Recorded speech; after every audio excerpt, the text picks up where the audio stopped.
Imagine your worst nightmare coming true, over and over again, orchestrated by someone you're forced to call family. My beautiful, manipulative cousin Vanessa systematically sabotaged every single relationship I ever had. But what if the man she couldn't charm, the one who finally saw through her, was an ex-convict fresh out of prison? So, there I was, Claire, 32 years old, stuck in one of those Michigan families where everyone lives practically next door, and skipping a holiday gathering meant facing the wrath of Grandma Helen. You know the type. And in that family there was my cousin Vanessa. She's 2 years younger than me, and basically, she'd been the golden child since birth.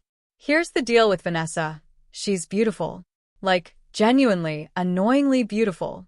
Think long blonde hair, piercing green eyes, a perfect body. The kind of woman who could honestly wear a trash bag and still have men falling over themselves. And oh, did she know it? She'd been wielding that power since we were teenagers. The first time this specific kind of hell unfolded, I was 23. I was dating Marcus, a sweet, kinda shy graphic designer. We'd been together 4 months, and I was already dreading bringing him to Thanksgiving. My family? They're a lot. But Marcus, bless his heart, he insisted. Said he was serious about me, wanted to meet everyone.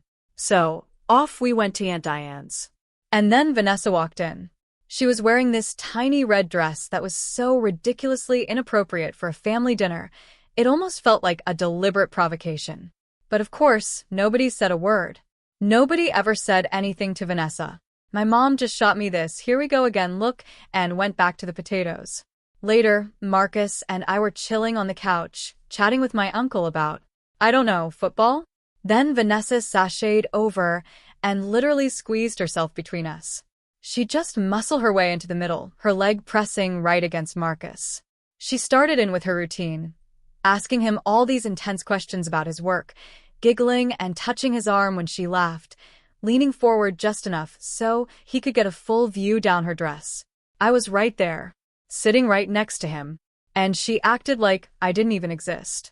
Marcus looked uncomfortable, bless his heart, but let's be real, he was a guy, and this was Vanessa.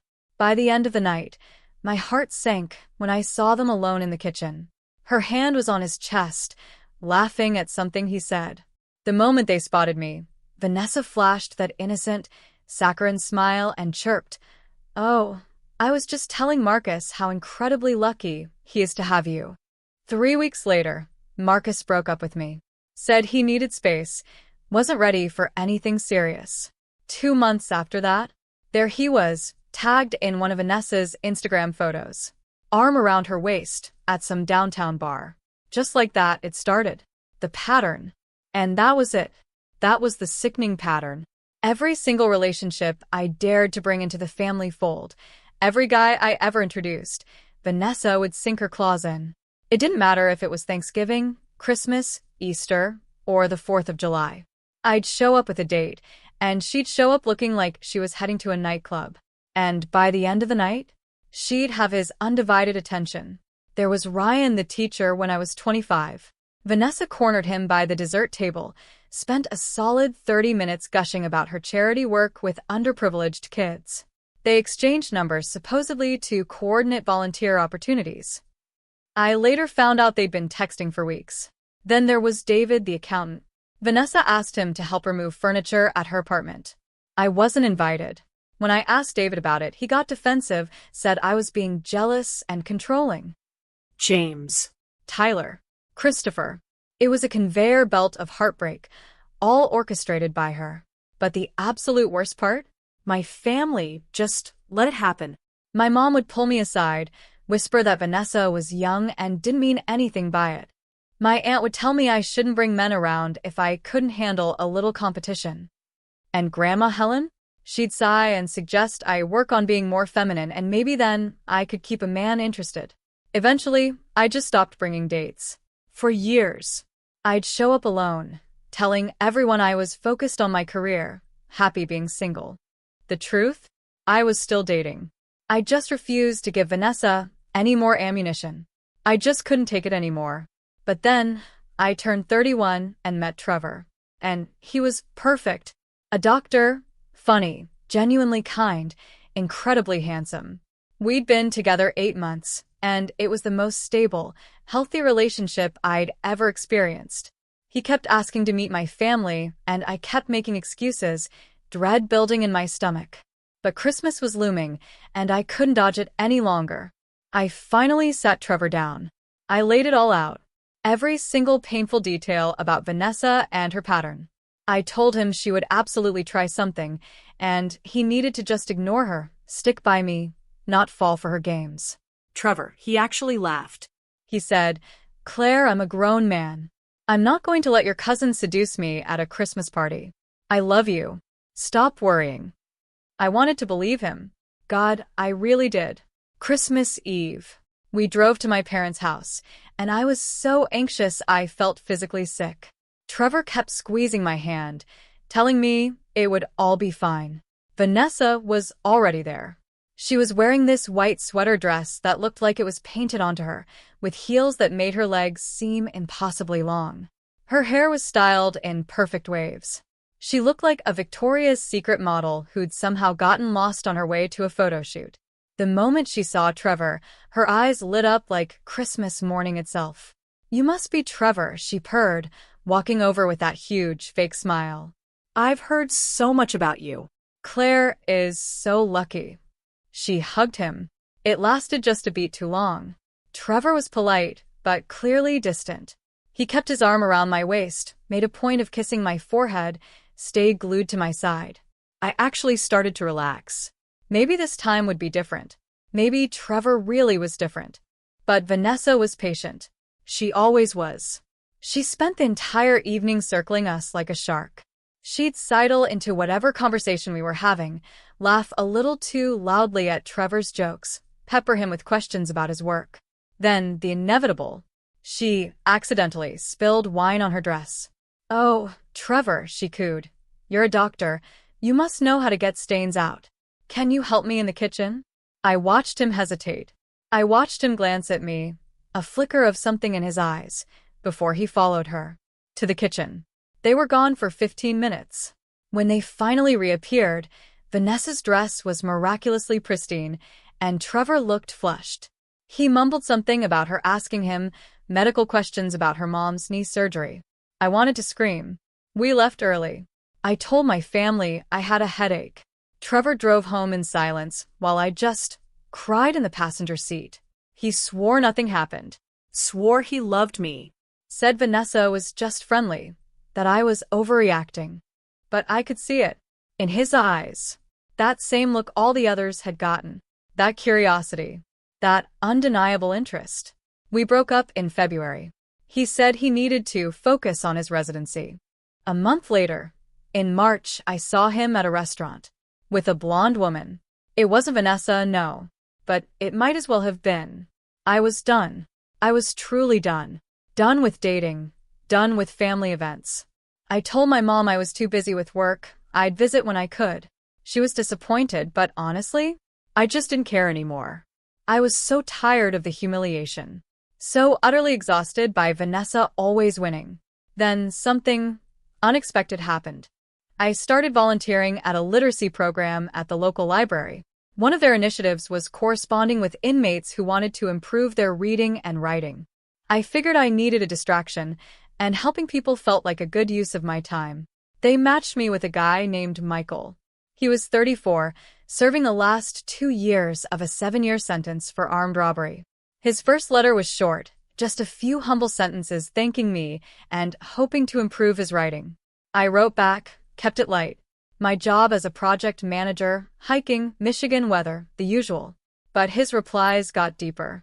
He wrote about growing up in Detroit, about making really bad choices when he was young, and how prison had given him time to truly think about the man he wanted to become. His writing was rough around the edges, but so brutally honest. There was this raw authenticity to it that I found refreshing. We started writing once a week, then twice, then almost every day. Michael told me about the books he was devouring, the anger management classes he was taking, his hopes for when he got out. He wanted a construction job, maybe community college. He even had an aunt in Grand Rapids who'd let him stay with her. And me? I opened up to him. I told him everything about my family, about Vanessa, about feeling invisible, inadequate, and just plain angry. Michael didn't judge me. He didn't tell me to be more confident or just ignore her. He just said, "Your cousin sounds like a miserable person who only feels good when she's making other people feel bad. That's not about you, Claire. That's about her." Something about the simplicity, the pure clarity of his words, just clicked. It made so much sense. We wrote for 8 months. I found myself looking forward to his letters more than anything else in my week. He was funny, incredibly thoughtful, and vulnerable in ways no man I'd ever dated had been. Maybe it was because he was in prison and had nothing to lose. Or maybe it was just Michael. Then, one day, a letter arrived with news. Michael was getting out in 2 months. He tentatively asked if I'd be willing to meet him in person, maybe grab coffee. No pressure, he said. He understood if I said no, knew it was complicated. I said yes. I honestly don't know exactly why. Maybe I was lonely. Maybe I was just incredibly curious. Or maybe, deep down, I yearned for something in my life that was truly mine, something different, something Vanessa could never, ever touch. Michael was released in October. We met at a coffee shop in Grand Rapids. And yes, I was a nervous wreck, obviously. This was a man I'd shared my deepest thoughts with for months, but only ever seen in a tiny, blurry photo. He walked in and I recognized him instantly. Tall, broad shoulders, a short, dark haircut, and this nervous, shy smile. He was handsome in an unexpected way, not that polished, put-together look of the guys I usually dated, but a raw, real kind of handsome. We talked for 3 hours. It was effortless, comfortable, and completely unlike anything I'd anticipated. He told me about adapting to life outside, his drywall job, living with his aunt. I told him about my job, my apartment, and yes, my terrible family. He asked if he could see me again. I immediately said yes. We started dating. I guess, though it felt strange to label it at first. We went to movies, had dinner, took walks along the river. He was fundamentally different from anyone I'd ever been with. He listened when I talked. He didn't play games. He said what he meant, and he understood me in a way that felt almost uncanny, almost scary. He could sense when I was anxious or upset before I even uttered a word. He knew when I needed space, and when I desperately needed to be held. It was like, for the very first time in my life, someone actually saw me. That November, my mom called, asking about Thanksgiving. I'd been dodging her calls, but finally picked up. She said the whole family missed me. Grandma Helen was asking. It had been almost a year since I'd graced a holiday. I told her I'd think about it. Later that night, as Michael and I lay in bed, I brought it up. He asked why I was so hesitant, and I found myself recounting the whole Vanessa saga again. The pattern, the humiliation, how I just couldn't bear to watch it happen one more time. Michael was quiet for a moment. Then he said, softly but firmly, "Take me." I actually laughed. "You absolutely do not want to meet my family, Michael." Trust me. But he was serious. "I am. Take me to Thanksgiving. Let me meet this cousin of yours." I argued. I told him it was a terrible idea. Vanessa would eat him alive. She destroyed every single relationship I'd ever brought around her. I told him she was beautiful, manipulative, ruthless. Michael just shrugged. "Claire," he said, a small smirk playing on his lips, "I've been in prison for 7 years. I think I can handle your cousin." I thought about it. And then, a flicker of defiance sparked. Screw it. What was the absolute worst that could happen? Vanessa would seduce Michael. I'd lose another relationship. I'd probably never speak to my family again. But I was already halfway there, right? So I said yes. Thanksgiving morning, I woke up with a rock-solid knot of dread in my stomach. Michael, however, seemed impossibly calm. He was wearing a simple button-down and jeans, nothing flashy. His hair was neat. He was cleanly shaven. He looked good. Normal. Like exactly the kind of regular guy you should bring home. On the drive, I gave him one last, desperate warning. Vanessa is going to come after you hard. She's going to flirt. She's going to touch you. She's going to try to get you alone.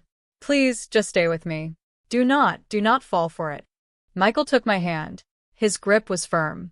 Claire, he said, looking me right in the eyes, I'm not going anywhere.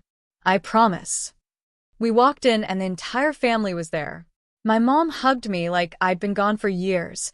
My dad shook Michael's hand and asked about his work. Michael just said, construction, and my dad immediately launched into a story about building his deck. Then the inevitable. Vanessa emerged from the kitchen. She was in a tight black dress with a plunging neckline, ridiculous heels. Her hair was perfect, makeup flawless. She looked ready for a cocktail party, not a family Thanksgiving. She saw Michael, and I swear, I could practically see the predatory calculations whirring in her head.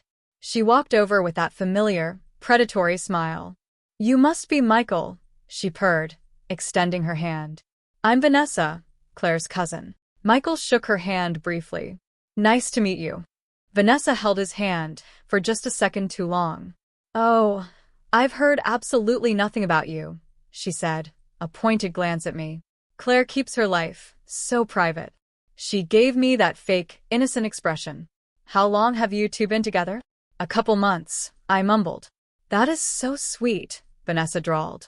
How did you meet? I opened my mouth, completely unsure what to say. But Michael beat me to it. Through a pen pal program. Vanessa's eyes practically lit up. Oh, like one of those online things? That is adorable.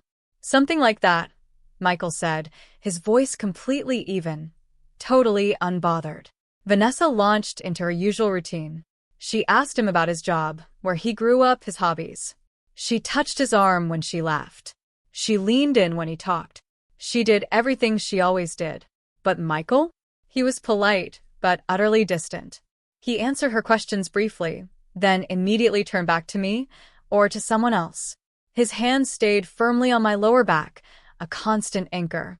When Vanessa, desperate, suggested he help her bring in extra chairs from the garage, Michael just said, I think your dad can handle it. And he stayed right by my side. I could actually see her getting frustrated. This was not how it usually went. Dinner was a continuation of the same agonizing dance. Vanessa, across the table, tried every trick in her book to engage Michael. Sports, movies, music, you name it. She spun tales designed to make herself sound fascinating and adventurous, laughed way too loudly at jokes that weren't funny. Michael? He was polite, nodded, smiled occasionally. But mostly he talked to my uncle about fishing, asked Grandma about her stuffing recipe. And under the table he held my hand. After dinner, everyone migrated to the living room. And there it was. Vanessa cornered Michael by the drink table. I watched from across the room, my heart hammering against my ribs. This was it. This was usually the moment. The private conversation. The whispered exchange of numbers. The beginning of the end. I saw her lean in close to him. Saw her touch his chest. Saw her whisper something in his ear. Michael, he took a step back. He said something I couldn't hear, then calmly turned, walked away, and came right back to sit next to me on the couch.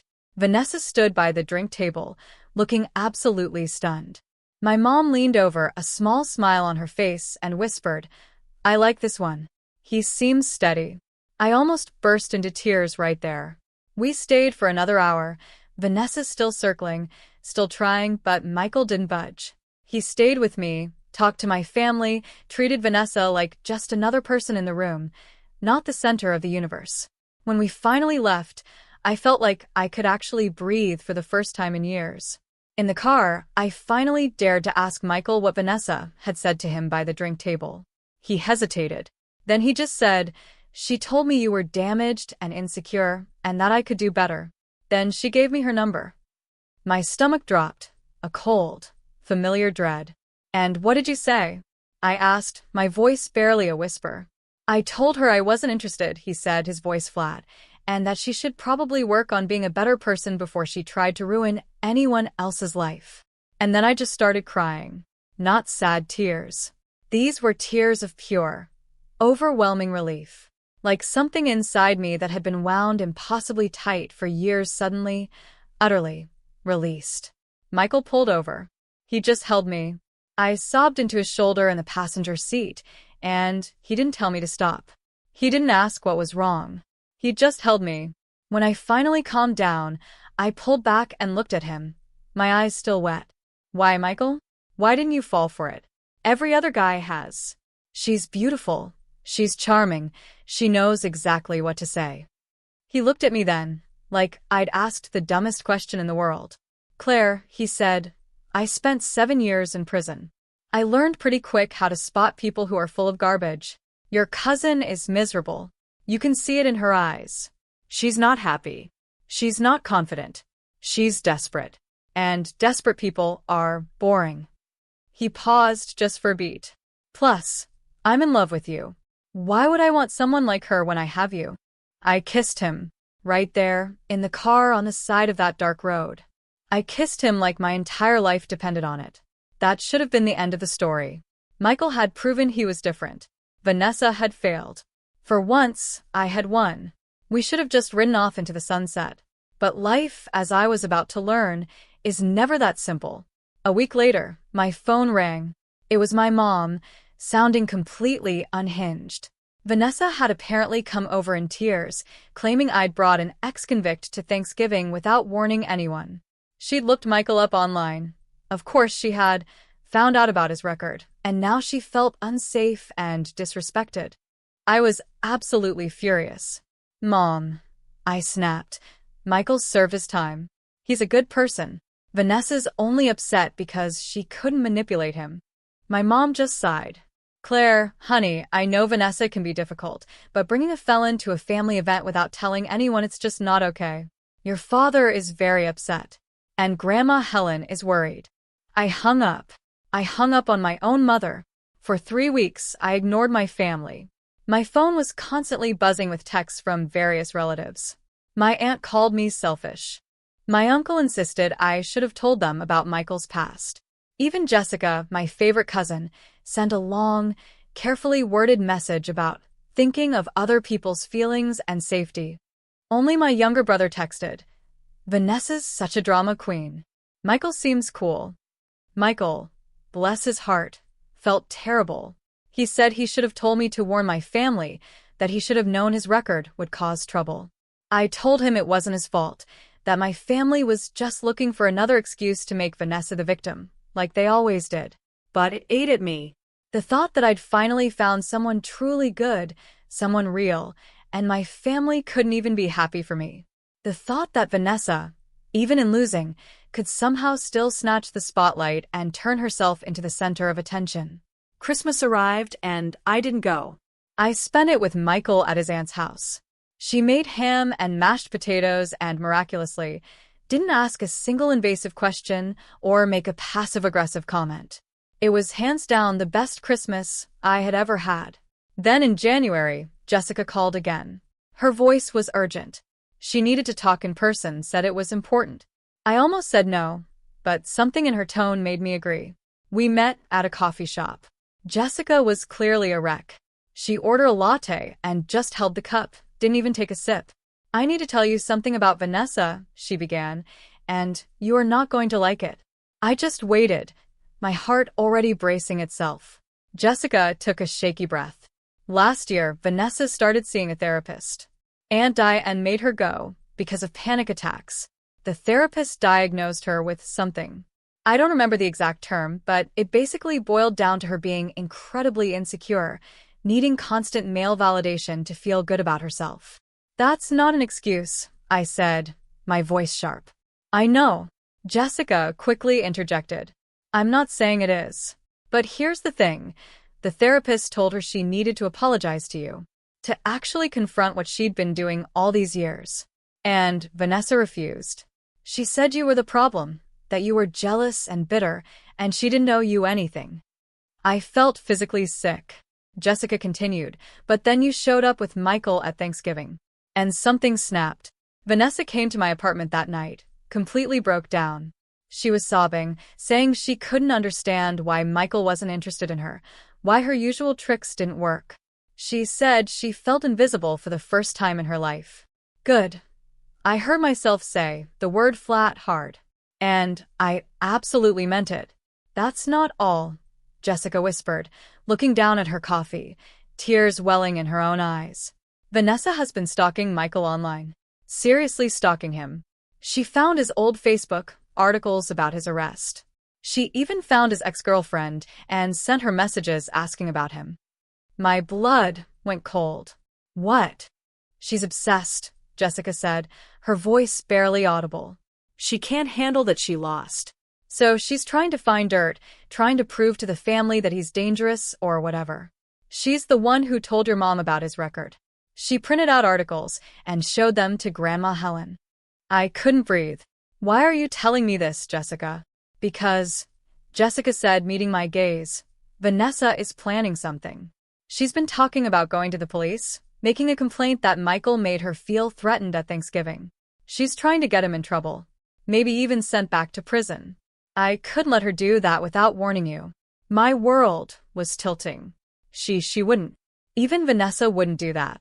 Claire, she's not thinking straight, Jessica pleaded. She's desperate. And desperate people do crazy things.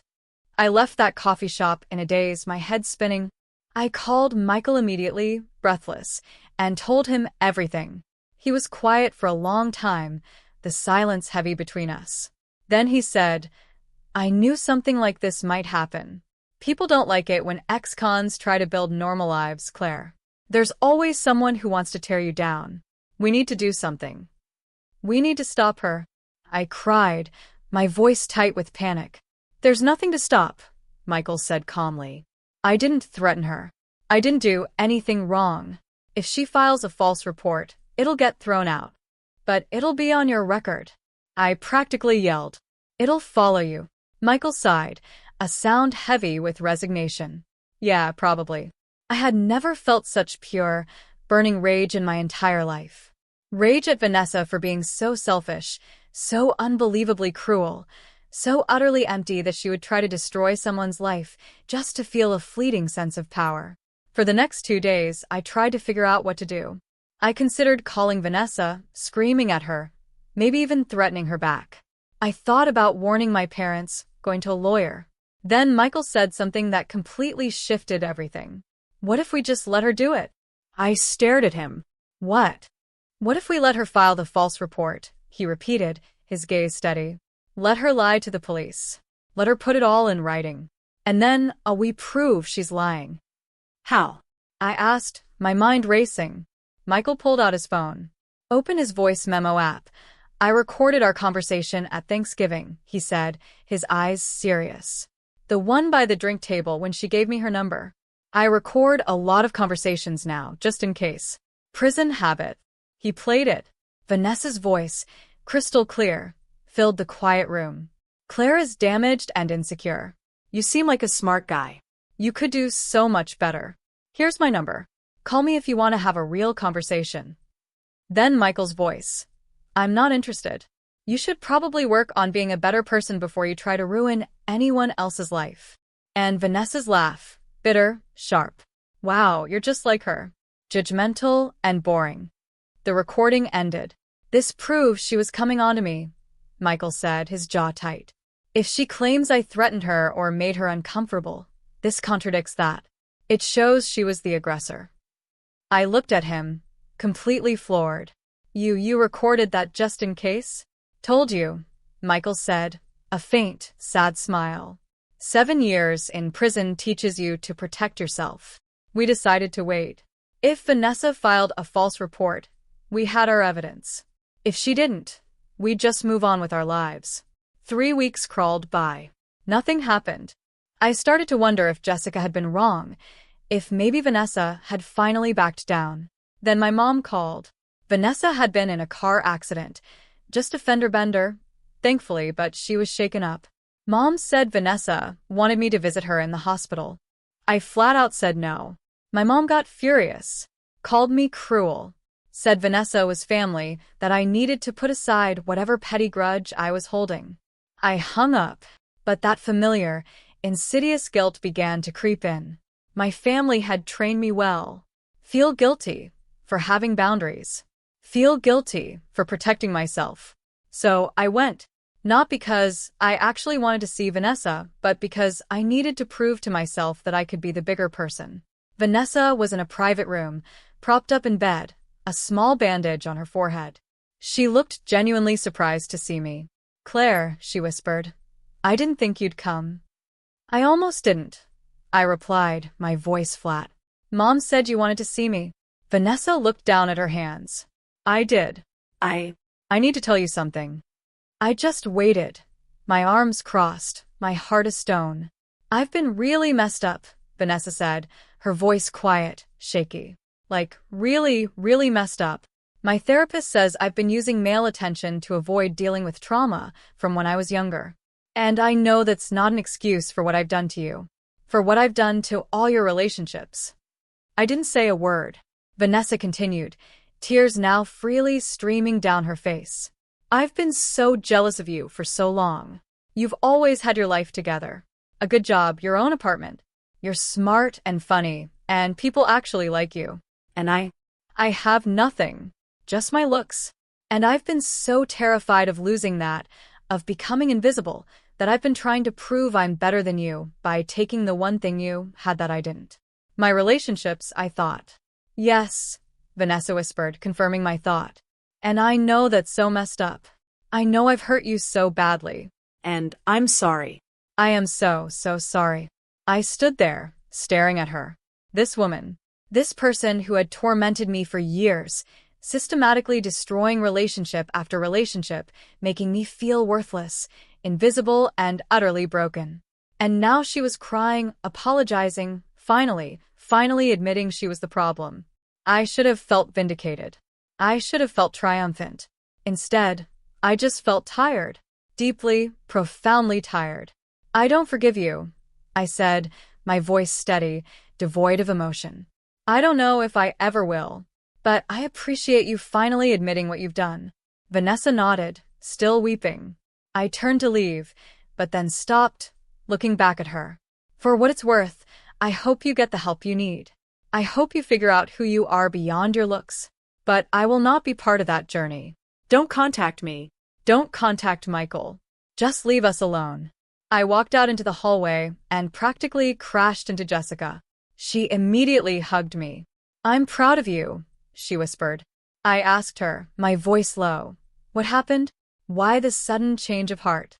Jessica looked incredibly uncomfortable. She got a call from her therapist this morning. Apparently, the police had contacted the therapist because Vanessa had an appointment to file that report against Michael. The therapist, well, she convinced Vanessa it was a terrible idea, that it would ruin both their lives, and that she needed to confront what she was actually feeling instead of trying to destroy someone else. My head spun. She was really going to do it? "Yeah," Jessica said, her voice soft. "But she didn't. That has to count for something, right?" I didn't answer. I just left the hospital and called Michael. I told him everything. He listened intently, then, after a quiet moment, simply said, "So, it's over?" I think so," I replied, my breath catching.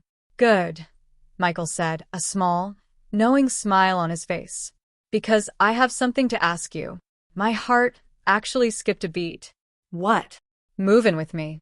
I laughed, completely taken by surprise. "What?" "Move in with me," he repeated, his gaze serious. "I know we've only been together a few months, Claire, but I spent 7 years alone in a cell. I don't want to waste any more time. I love you. I want to build a life with you. So, move in with me." And I just said, yes. I moved in with Michael that March. We found a small apartment near his work, nothing fancy, but it was ours. We adopted a scruffy mutt from the shelter, a dog named Rocket, who'd been abandoned by his previous owners. We started building a life together that was quiet, normal, blissfully boring, in the best possible way. I didn't talk to Vanessa. I skipped Easter. I skipped Mother's Day. I kept in touch with Jessica and my brother, but everyone else in my family could wait. My mom called in June asking about the 4th of July barbecue. I said no. She cried, saying I was tearing the family apart. I just calmly said, "Mom, the family was already torn apart. I'm just finally admitting it." Then, something utterly unexpected happened. A letter arrived. An actual physical letter in the mail, from Vanessa. I almost threw it away without even opening it, but my curiosity, for once, got the better of me. The letter was long, handwritten, and raw, unflinchingly honest.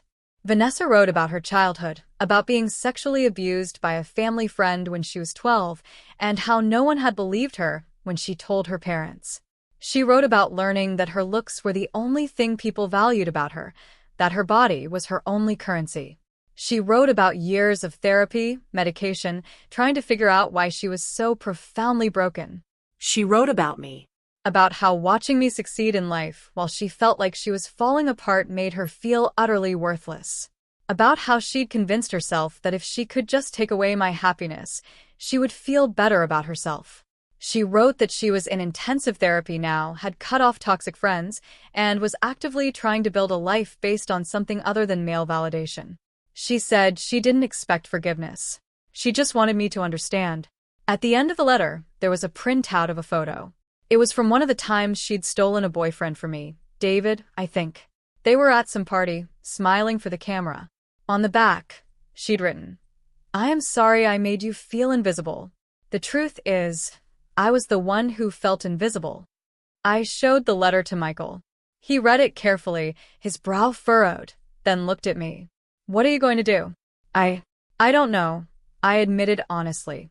"You don't owe her anything," Michael said. "Not forgiveness, not understanding, nothing. She hurt you repeatedly. You get to decide if she deserves another chance." "Do you think she deserves another chance?" I asked him. Michael thought about it for a long moment. "I think people can change." I did. "But change is hard, and most people don't put in the work. So maybe she will, maybe she won't. But that's not your problem to solve." He was right. I knew he was right. I wrote Vanessa a short letter back. I told her I'd read it, that I was sorry for what she'd been through, but I still needed my distance. I said maybe one day we could have some kind of relationship, but not now. Not yet. She wrote back, simply saying she understood. That was a year and a half ago. Last month, Jessica called again. Vanessa was engaged to a woman named Monica, whom she'd met in her therapy group. They'd been together a year, and Jessica said Vanessa was different, calmer, happier, genuinely more herself. Jessica said Vanessa wanted to invite me to the wedding, but was too nervous to ask. I told Jessica I'd think about it. I talked to Michael that night. He said it was entirely up to me, that he would support whatever I decided. I asked if he'd come with me if I went. He just smiled. "To watch you face your family again after a year? Claire, I wouldn't miss it." I called Vanessa the next day. We talked for 2 hours. She told me all about Monica, how therapy was truly helping, how she was really trying to be a different person. I told her about my life with Michael, our apartment, our dog. It felt bizarre. Talking to her like a normal person instead of an enemy.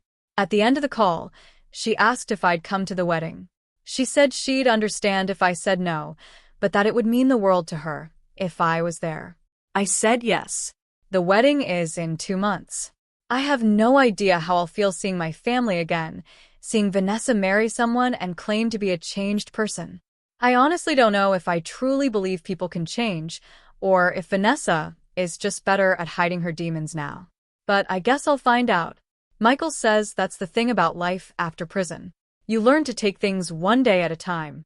You learn that people are messy and complicated, and sometimes awful. But sometimes they truly surprise you. He says I surprised him. That he never thought he'd get out of prison and meet someone who loved him despite his past. That he never thought he'd get a second chance at a normal life. I tell him he surprised me too. That he was the first person who ever chose me over Vanessa. The first person who saw through her games and decided I was worth more. We're sitting on our couch now, Rocket curled up between us, arguing about whether we should get a cat. Michael says yes. I say we already have a dog. He says that's exactly why we need a cat, for balance. I'm just laughing because this is my life now. Arguing about pets with a man who spent 7 years in prison and somehow became the most stable, honest person I have ever known. My phone buzzes. It's a text from Vanessa. "Thank you for saying yes to the wedding. It means everything to me." I text back. "See you there." I don't know what will happen at that wedding. I don't know if Vanessa and I will ever have a real relationship, or if my family will ever truly understand why I needed to protect myself from them for so long. But for the first time in my life, I'm not worried about it. Because I have Michael, And our dog. and our tiny apartment, and our quiet, boring, beautiful life. And that is enough. Actually, it's more than enough. It's everything. So, what do you think? Do you believe people can truly change, even after everything? I'd really love to hear your thoughts in the comments below.